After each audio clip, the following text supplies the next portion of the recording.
Hello. Hello Sarita ji, आप सुन पा रही हैं मुझे?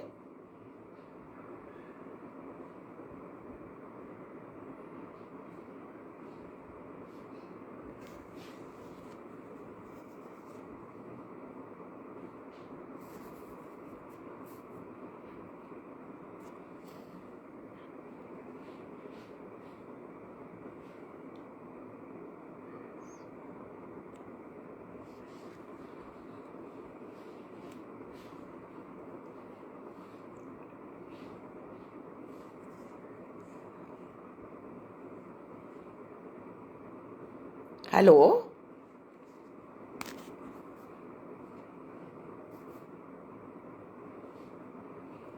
हेलो सरिता जी, आप सुन पा रही हैं? गुड इवनिंग सिन्हा साहब। गुड इवनिंग संतोष गर्ग जी। आपको देख के बहुत खुशी हुई। स्वागत है आप लोगों का। आपको मेरी आवाज़ पहुंच रही है? हेलो परमिंदर जी। हेलो पुष्पा सिंह जी। स्वागत है सरिता त्रिपाठी जी। सरिता जी, मेरी आवाज़ आ रही है?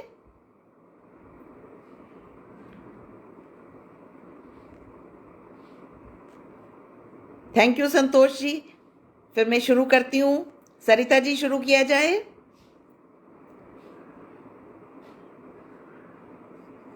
स्वागत है आप सबका इस प्रोग्राम में। Good evening everybody. सबसे पहले तो मैं सरिता त्रिपाठी जी को तहे दिल से धन्यवाद करना चाहूँगी, जिन्होंने मुझे ये मौका दिया है, अपना मंच प्रदान किया है अपनी कविता आप सबसे साझा करने के लिए। ये मेरे लिए बहुत ही सौभाग्य की बात है। वेलकम अनुपमा सूरी जी। वेलकम पुष्पा सिंह जी। और आप सबका भी इस प्रोग्राम में मेरा सौभाग्य है कि मैं आप सबसे जुड़ पा रही हूँ। आपको अपनी कविता सुनाने का मौका मिल रहा है। ये एक बहुत खुशकिस्मती की बात होती है। मैं अलका कांसरा चंडीगढ़ से बात कर रही हूँ। और अगर मैं अपना देखूँ तो मैंने 40 साल तक चंडीगढ़ के सबसे फेमस कॉलेज, या north of beyond Delhi, north of India के सबसे फेमस कॉलेज में मैंने 40 साल तक केमिस्ट्री पढ़ाई है। तब लिखने का दूर दूर तक सोचा नहीं था। रिटायरमेंट के आसपास जब मैंने सोचा कि क्या किया जाए, तो बहुत सी संभावनाएं सामने आई। मैं बहुत कुछ करना चाहती थी, लिस्ट बनाई, पर उसमें पोइट्री कहीं पे नहीं थी। खास करके हिंदी कविता तो बिल्कुल भी कहीं नहीं थी। पर फिर एक दिन बात बात में, खेल खेल में जिसको कहते हैं, मैंने लिखना शुरू कर दिया और एक नया सफ़र शुरू हो गया। अब जब मैं पीछे मुड़कर देखती हूँ तो मुझे लगता है कि बाकी सब कुछ तो बहुत पीछे रह गया और कविता ने ही टेक ओवर कर लिया है मेरी ज़िंदगी में। आज की डेट में लेखन सबसे इम्पॉर्टेंट चीज़ हो गई है। और अभी पीछे मेरी एक बुक रिलीज़ हुई थी, पिछले सैटरडे को एक नई किताब का विमोचन हुआ था। उसका नाम भी मैंने जो रखा है उस किताब का, ज़िंदगी कविता हो गई। और ये जो नाम मैंने रखा था, ये एक मेरी छोटी सी 4 लाइन की कविता है, उसके ऊपर रखा था, कुछ शब्द तेरे कुछ शब्द मेरे परस्पर मिले जिंदगी कविता हो गई। तो मैं सच में कह सकती हूँ कि मेरी जिंदगी कविता हो गई है रिटायरमेंट के बाद, या फिर कह लो कि कविता ही जिंदगी हो गई है। दोनों में से कुछ भी कहा जा सकता है। तो आज मैं सबसे पहले आपको जो सुनाने जा रही हूँ वो इसी किताब से एक कविता सुनाऊंगी, नई किताब में से, जिसका टाइटल है मैं बुनकर।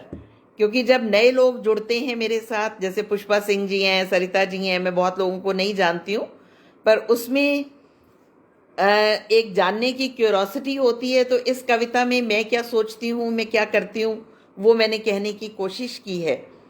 तो सुनिए मेरी कविता, मैं बुनकर। मैं बुनकर तो नहीं, पर उम्र भर करती रही कोशिश, सुंदर सी चादर एक बुनने की। रिश्तों का ताना बाना लिए, प्यार के ढेरों रंग लिए। रिश्तों का ताना बाना लिए, प्यार के ढेरों रंग लिए। मैं कोई संगीतकार तो नहीं, मैं कोई संगीतकार तो नहीं, पर आज भी करती हूँ प्रयास, हर रिश्ते में प्यार का संगीत भर जाए। अपनेपन की मीठी धुन लिए। मैं कोई चित्रकार तो नहीं, पर मन होता है जिंदगी के कैनवस पर सतरंगा एक चित्र बनाने का, प्यार की कूची लिए अपनेपन के रंग भरने का। मैं कोई कथाकार तो नहीं, फिर भी कोशिश करती हूँ लिखनी जिंदगी की कहानी, रिश्तों की महक लिए प्यार की मिठास लिए, रिश्तों की महक लिए प्यार की मिठास लिए।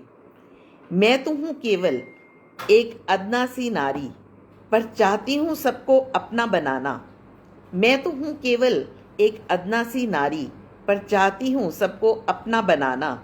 प्रेममय हो जाना, परमात्मा से मन के तार जोड़ना, उसकी ही रज़ा में जीना और अनहद नाद में डूब जाना, उसकी ही रज़ा में जीना और अनहद नाद में डूब जाना।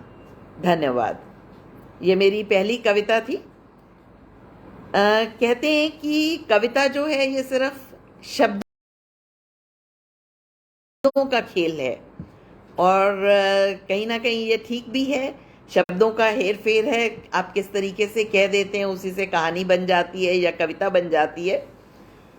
तो अगर हम ध्यान से सोचें तो शायद हमारे विचार भी शब्दों का खेल ही हैं, और ज़िंदगी भी शब्दों का खेल ही है।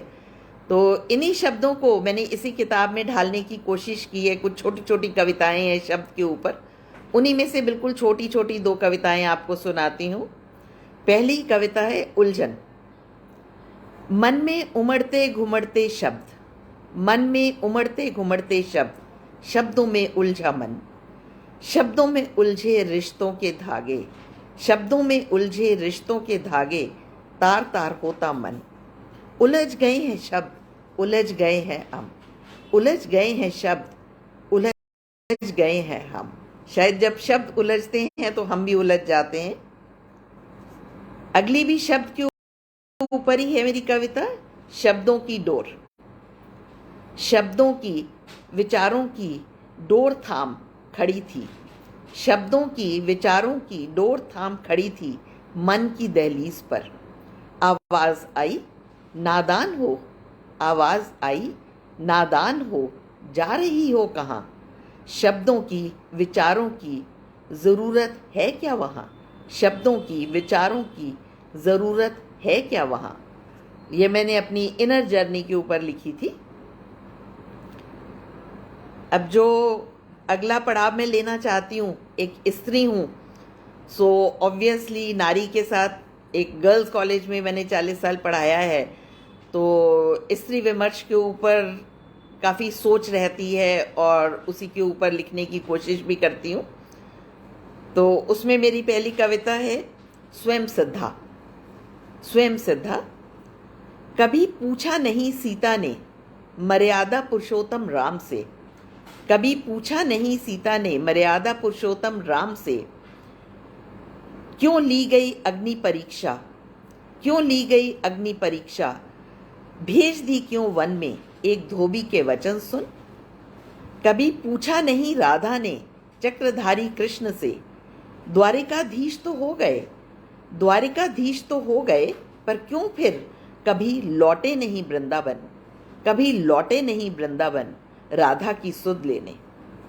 कभी पूछा नहीं यशोधरा ने, कभी पूछा नहीं यशोधरा ने महात्मा बुद्ध से, चल दिए क्यों रात के अंधेरे में, चल दिए क्यों रात के अंधेरे में, क्या पूर्ण ज्ञान कर पाए प्राप्त, क्या पूर्ण ज्ञान कर पाए प्राप्त।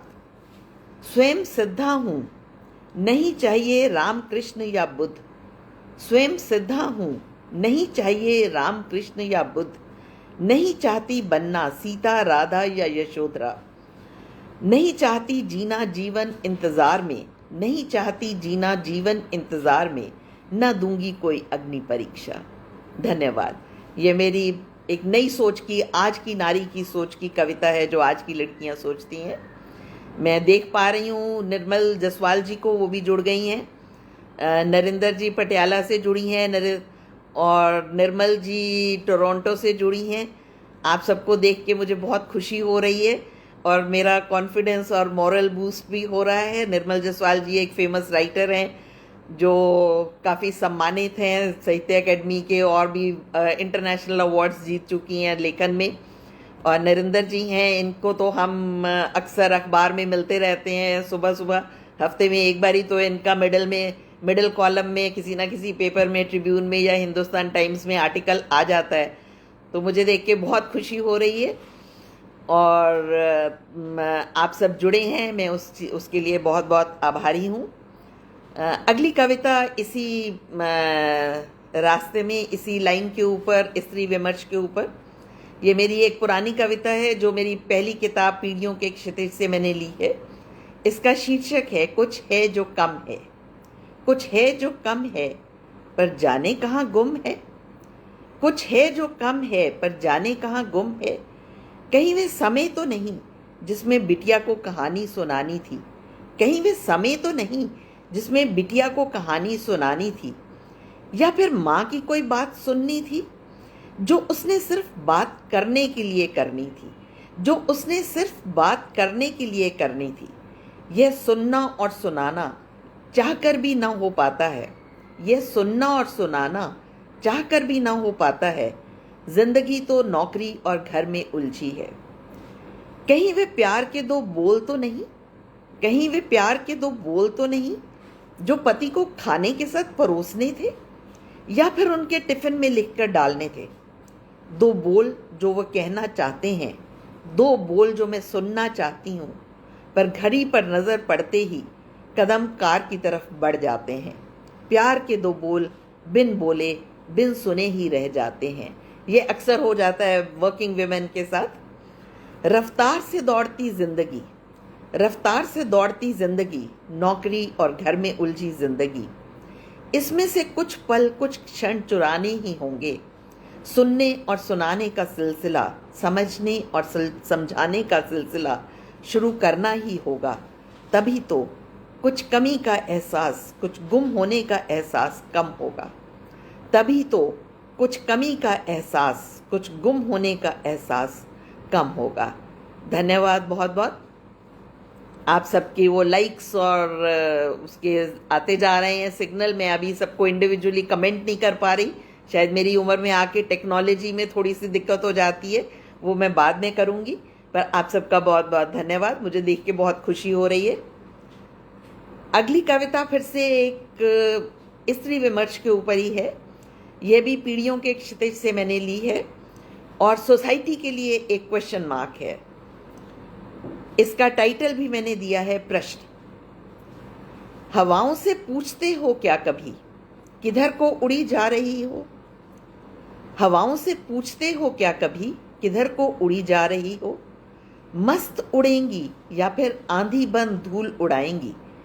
पेड़ से पूछते हो क्या कभी कितनों को छांव दोगे और क्यों दोगे, फल दोगे या नहीं।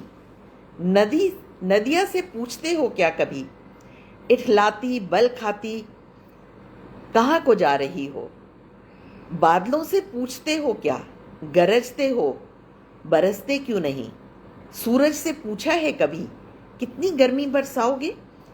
फिर लड़कियों से क्यों पूछते हो ढेरों सवाल। फिर लड़कियों से क्यों पूछते हो ढेरों सवाल। सवाल ही सवाल, इतने सारे सवाल। इतना पढ़ लिख कर क्या करोगी। ये बहुत एक कॉमन क्वेश्चन है। इतना पढ़ लिख कर क्या करोगी। शादी के बाद नौकरी क्यों करोगी। अंधेरे में घर से बाहर क्यों निकलती हो। इस तरह के उस तरह के कपड़े क्यों पहनती हो। खाना बनाना जानती हो या नहीं। अच्छा गृहिणी हो, कुछ करती नहीं हो क्या। इतने सारे सवाल। पर लड़की तो है जीवन में मस्त बहती ठंडी बयार। पर लड़की तो है जीवन में मस्त बहती ठंडी बयार। सबको छांव देती सुकून देती फूलों से लदी बेल। सफेद रुई सी कोमल ने बरसाती बदली। जीवन दायिनी पवित्र गंगा यमुना नर्मदा या गोदावरी। ने बरसाती बदली जीवन दायिनी पवित्र गंगा यमुना नर्मदा या गोदावरी। अपने अंदर के तेज से घर भर को रोशन करती। एक माँ, एक बेटी, एक बहन, एक पत्नी। घर भर को रोशन करती एक माँ, एक बेटी, एक बहन, एक पत्नी। सवाल तो एक ही पूछा जाना चाहिए लड़कों से, सवाल तो एक ही पूछा जाना चाहिए लड़कों से। इतना कुछ पाकर भी, इतना कुछ पाकर भी क्यों लड़की को देखते ही बन जाते हो वहशी? क्यों लड़की को देखते ही बन जाते हो वहशी? धन्यवाद। अब मैं थोड़ा सा टॉपिक चेंज करती हूँ। फिर से वही बात आती है, मैं स्त्री हूँ, नारी हूँ, और हर लड़की के लिए, हर स्त्री के लिए रिश्ते बहुत इम्पॉर्टेंट होते हैं। घर में बने रिश्ते जो भगवान की देन होते हैं, माँ बाप, भाई बहन, ससुराल के रिश्ते, या फिर अपने फ्रेंड्स के रिश्ते। माहिर होती है हर औरत रिश्ते बनाने में।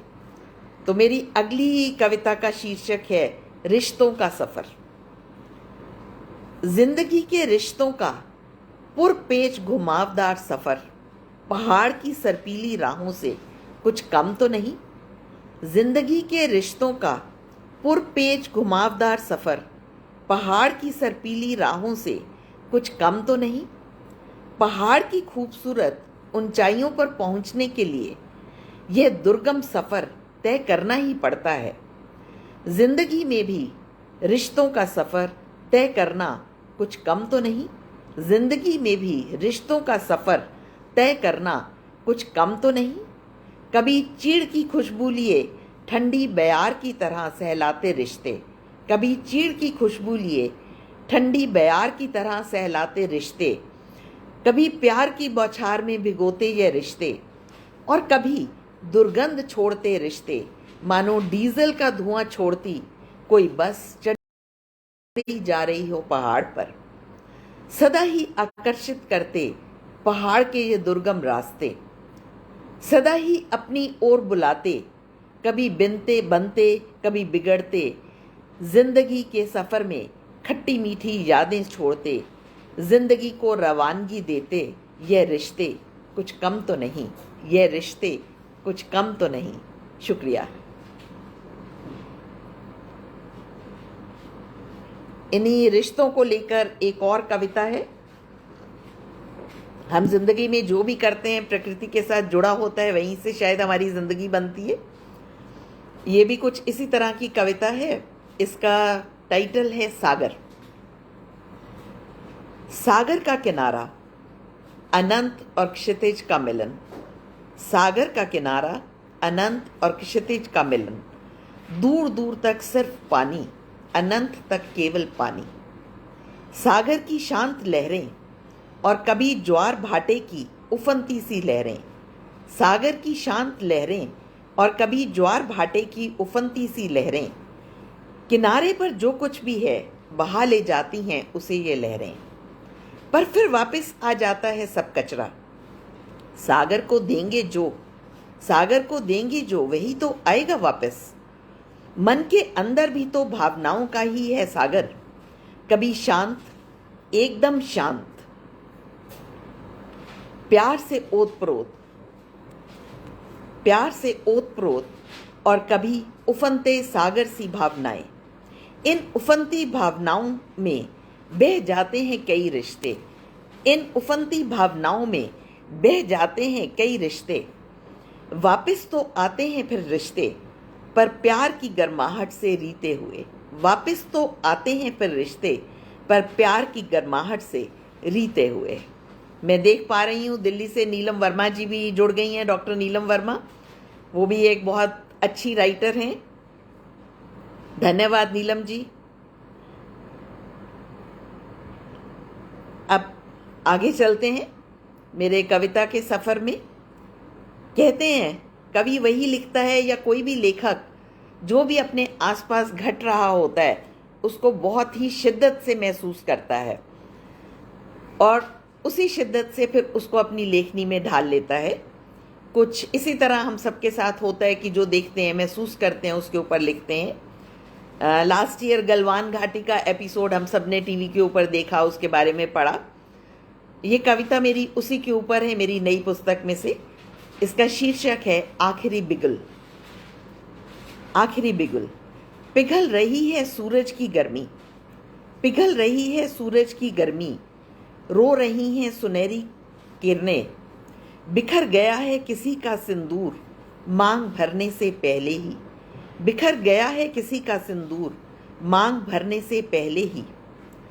पलकों में आंसू ठहराए शहीद को माँ बाबा देख रहे, पलकों में आंसू ठहराए शहीद को माँ बाबा देख रहे। खो दिया कुछ दिन की बच्ची ने पिता, बिन उसकी गोद में खेले, खो दिया कुछ दिन की बच्ची ने पिता, बिन उसकी गोद में खेले। बेटे के नन्हे नन्हे हाथ अर्थी को सलामी दे रहे, आंखों में आंसू और होंठों पर मुस्कान लिए, आंखों में आंसू और होंठों पे मुस्कान लिए। हिम्मत जुटाती पत्नी देख रही, बंद ताबूत में उसे हाथ जिसके छूट गए, बंद ताबूत में उसे हाथ जिसके छूट गए। आखिरी बिगुल बजा शाम के धुंधलके में और पिघल कर आंसू गिरे हर एक आंख से, आखिरी बिगुल बजा शाम के धुंधलके में और पिघल कर आंसू गिरे हर एक आंख से। शुक्रिया।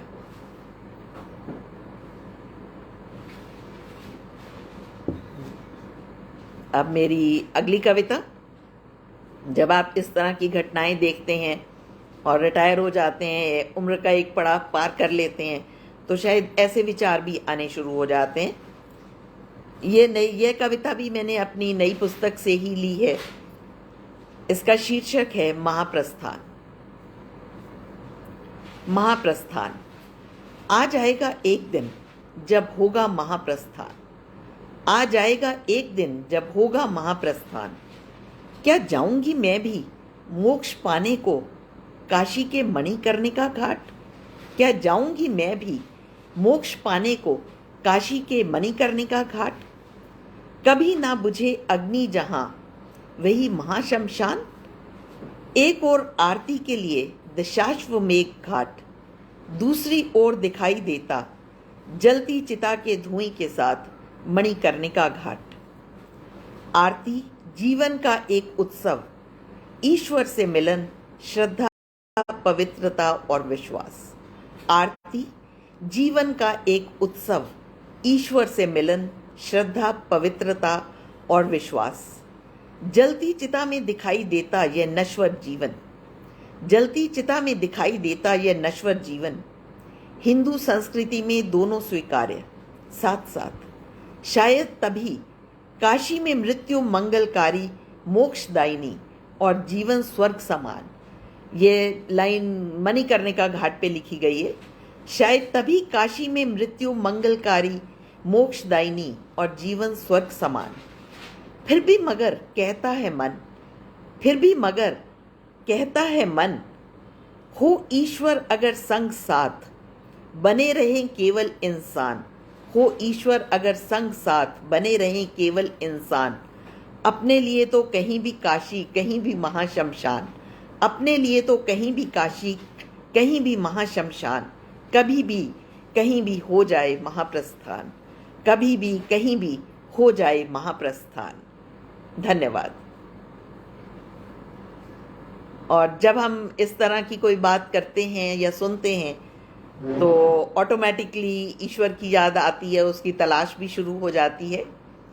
तो मेरी अगली कविता का शीर्षक भी यही है, तलाश। कहाँ से आए हैं, कहाँ से आए हैं, कहाँ को जाना है, किधर के हैं मुसाफिर, ये सफ़र अनजाना है। कहाँ से आए हैं, कहाँ को जाना है, किधर के हैं मुसाफिर, ये सफ़र अनजाना है। कुछ अनदेखा सा पल पल बदलता यथार्थ, कुछ अनदेखा सा पल पल बदलता यथार्थ। सुबह के बाद दोपहर, शाम और रात, और फिर एक नया सवेरा। ग्रीष्म के बाद वर्षा, शरद और बसंत, ग्रीष्म के बाद वर्षा, शरद और बसंत। सांसों का आना जाना, अनंत काल से चला आ रहा ये चक्र। क्या और क्यों हो रहा है इस सबसे अनजान, क्या और क्यों हो रहा है इस सबसे अनजान। निरंतर कर्म करता इंसान, या फिर कर्मों का भुगतान करता मुसाफिर। या फिर कर्मों का भुगतान करता मुसाफिर?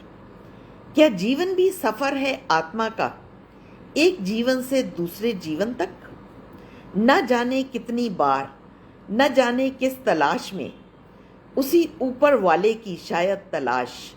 न जाने कितनी बार, न जाने किस तलाश में, उसी ऊपर वाले की शायद तलाश, जो हमें तराश रहा निरंतर। उसी ऊपर वाले की शायद तलाश, जो हमें तराश रहा निरंतर। धन्यवाद। यह एक फिलोसॉफिकल टाइप की कविता थी और अब मैं आगे बढ़ती हूँ। शायद कुछ ही मिनट बचे हैं मेरे हिस्से के। कई नए लोग भी जुड़ते जा रहे हैं, मुझे नज़र आ रहे हैं, पर बाद में सबका धन्यवाद करूँगी। एक छोटी सी कविता है जो मुझे बहुत पसंद है। उसका शीर्षक है सूखा पेड़। जैसे मैंने कहा, प्रकृति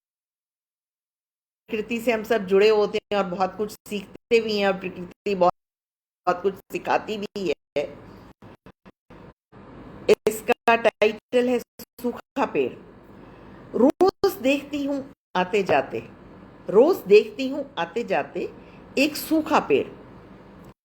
नहीं आती उस पर कोई नई कोम्पल, पर सूखी टहनियां दिखती ऐसी, मानो कोई इकेबाना का फ्लावर अरेंजमेंट, मानो कोई इकेबाना का फ्लावर अरेंजमेंट। क्या भला की खूबसूरती है इस सूखे पेड़ में, जो रोज रोक लेती है रोज मुझे, जो रोक लेती है रोज मुझे। ऐसे ही तो हैं हम भी, ऐसे ही तो हैं हम भी, ढलती उम्र के साथ सूखते जाते साल दर साल, उस सूखे पेड़ की मानंद।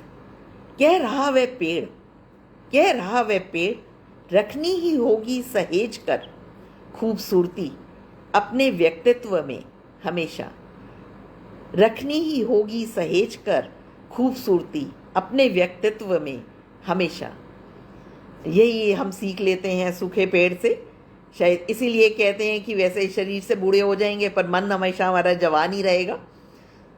उसके लिए अपना एक व्यक्तित्व संवार लेते हैं हम सब। मेरी अगली कविता जो मैंने कुछ दिन पहले ही लिखी थी,